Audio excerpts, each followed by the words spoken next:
Kerajaan Mojopahit kang gembari pahloh jinawi tata tentrem kelawan Karto Raharja.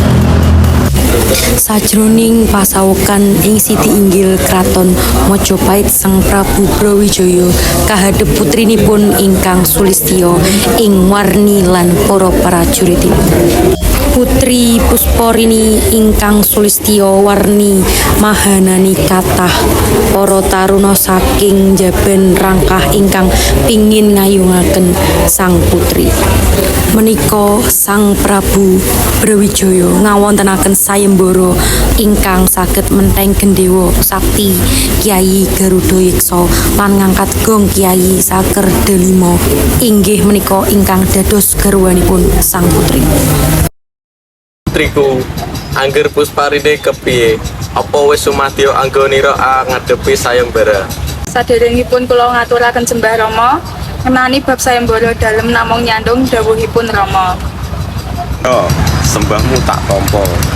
Yo muga-muga sayembara mengko kelakon kanthi rancak, ora ana rubeda. Iki ana pawongan telu ngadep ing Karsuka.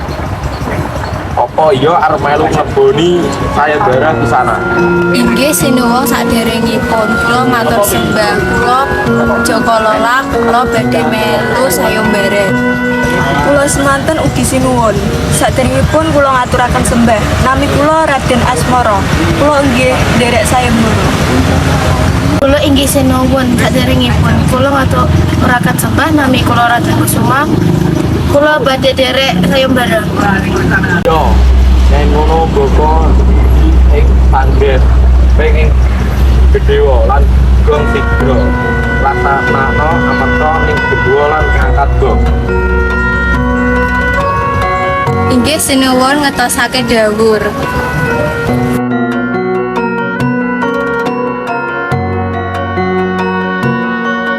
Sinuwun ngestakaken dawuh, muga-muga kula saged ngrampungi sayembara menika.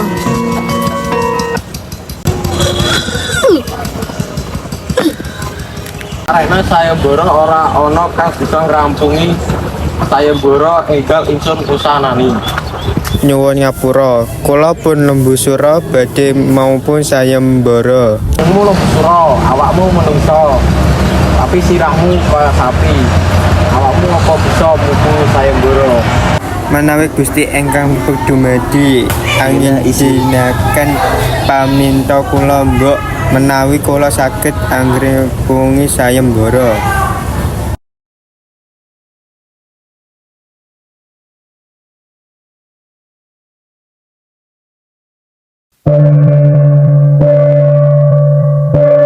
Akhire Lembusura saged menteng gong lan ngangkat panah. Engging sang putri tansah nelongso amargi sang putri boten purun dirabekaken kalih Lembusura. Dara putri sampun digalihipun sanget-sanget. Mangke mindha badanipun kera anjalira sakit. Priye amrih anggon kula dadi garwa Lembusura. Terus piye Mbok Ban? Arahan saking kula pripun Lembusura diganggan damel sumur dhateng pucuke Gunung Kelot.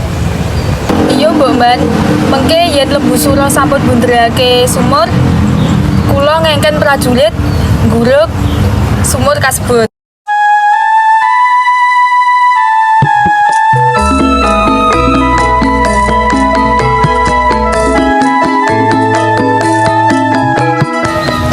Garwane Kakang, kula badhe nagih janji. Kepiye janjimu?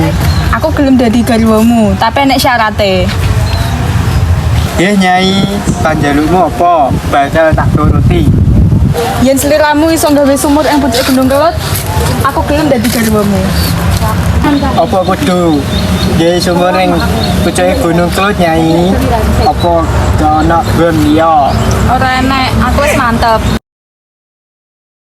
Yen besok adewe dilesenekno, adewe bakal adus bareng nang kono. Yen panjalukmu ngono bakal tak turuti. Sak sampunipun dugi teng pucuke Gunung Kelot, Lembusura migunakaken sungune anggawe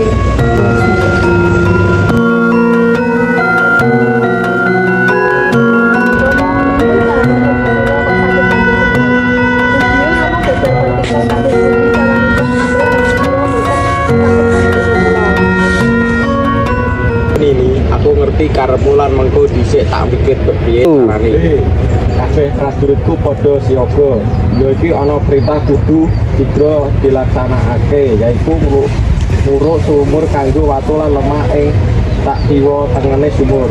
Aja kata rumpen saiki uga laksanakno sampe sumur kebak watu lan lemah. Nggih, senuwun ngetosake dawuh. Lembu Suro sampun boten ketingal. Para prajurit, para padha teka, padha nutupi Lembu Suro kalian watu-watu gede ingkang tinggi luhur Lembu Suro.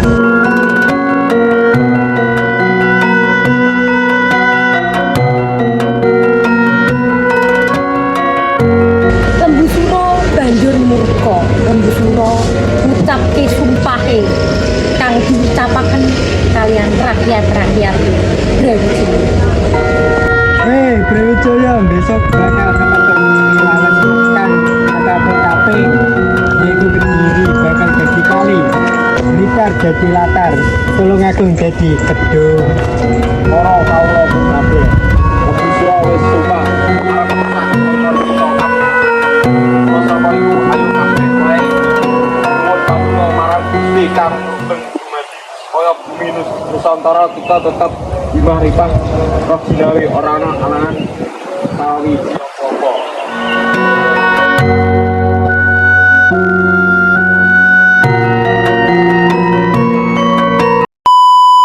Panas kuno ireng-ireng. Bos, saya bos. Gong gong gong. Nggih Nyai, panjenengan apa bakal tak turuti. Lho, lha aku ngomong apa? Sinuwun ngastakaken dawuh. Muga-muga kula saged ngerampungi sayembara menika.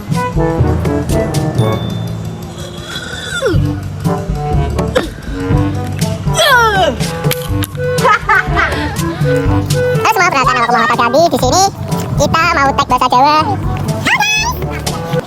Ini tanggal 11 Februari 2024 di Candi Boto. Ini lampu suaranya, Lampu Suro.